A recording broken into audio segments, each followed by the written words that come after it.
So today we're having a small study session with BBZ charts, which is from BBZ Poker.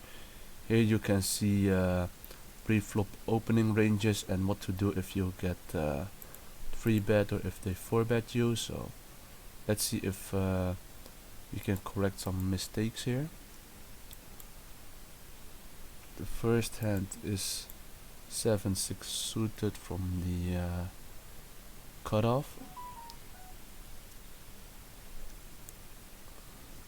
We're waiting for an action, and as we can see, the hijack has raised. So let's see what we do if we're in the cutoff with a hijack raise. And 7-6 suited is raise a small percentage of the time, but it would seem that you folded most of the time. And I opted to call, which would have been a mistake against the hijack. And if it's a fold vs raise first in, it should be a fold here as well.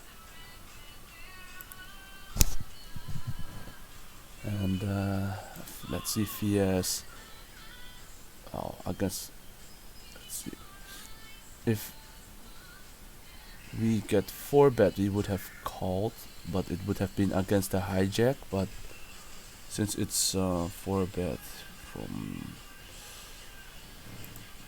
this other guy, I think it should have been a fold in anyway, and that should have ended the hand. But yeah, I played it in any case, so there's a lesson for next time.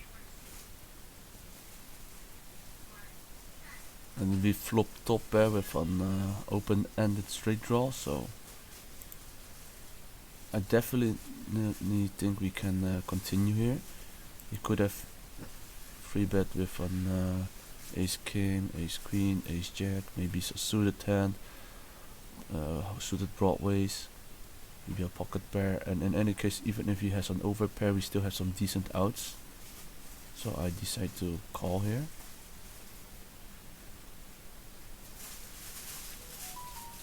Turn is a blank, doesn't change anything. So when he jams here, nothing much has changed, but I do think he has more of overpairs right now.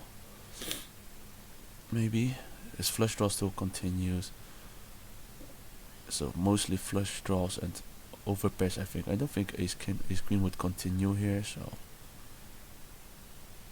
it's a pretty big bet. And we have, if he has an overpair, we have 2 6s, 3 7s that could help us with 5 outs plus the 4 3s and 4 ace, which means 13 outs, and times 2 it would be the around 26% equity, and we're not getting that, so we have to put in around 1/3, which around 33%. So this should have been a fold if we're only against overpairs, but he does have some flush draws in his range against which we're doing fine, so I think it's an okay call here.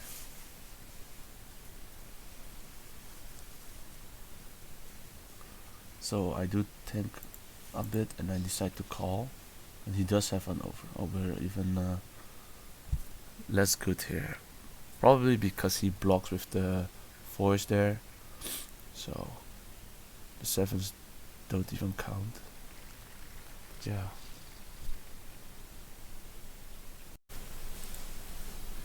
Second hand we're getting 9s, easy open, don't need to charge for it, but still fine to look at it.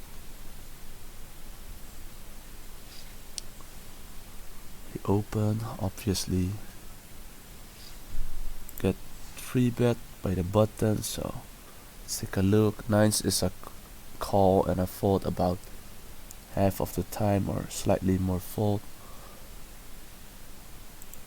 This time I decide to call, so it's an alright play. The flop is not so good in my opinion, since he has more ace kings with a spade. But I think one call is alright, because he could have ace king with other suits as well. At the turn, after he decides to check back, I think we could be alright here.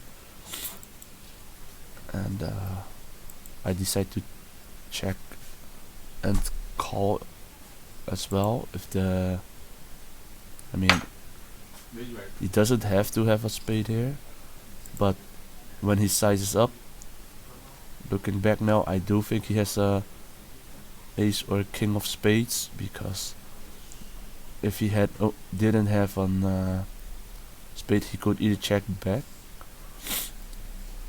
to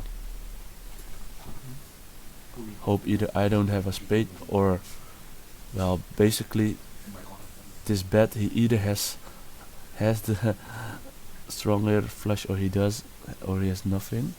That's because he bets polarized here, in my opinion. But yeah, after thinking a while, I did decide to call here and look him up, and he does have it. So yeah, could have known when he sized up there on the river, I guess, maybe.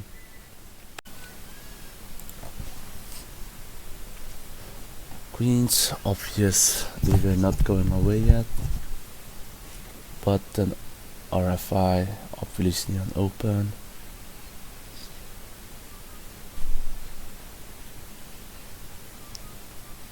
Getting 3-bet by the small blind, and it seems that it is on 4-bet in position, which I didn't know, which is interesting for me. So studying with the charts really does help, as you can see, because I just called here, but I should have played for a bigger pot. So on the flop, I decide I want to get value from flush draws, straight draws, or a jack X. And I guess a jam this big, I think at the moment I didn't think too much of it, but I mean, it did make me stop for a bit. But with an overpair, I just didn't fold here. But maybe I should have. He has 5x over bet, because just screams strength. And but yeah, I punted it off here. Probably should have folded it against such a big over bet, but yeah, nice play by him, I guess. But as you can see, if I re-raised it pre-flop 4-bet and he jams or calls for some trappy reasons, I might have been able to get away. So yeah, it's good to review your hands afterwards.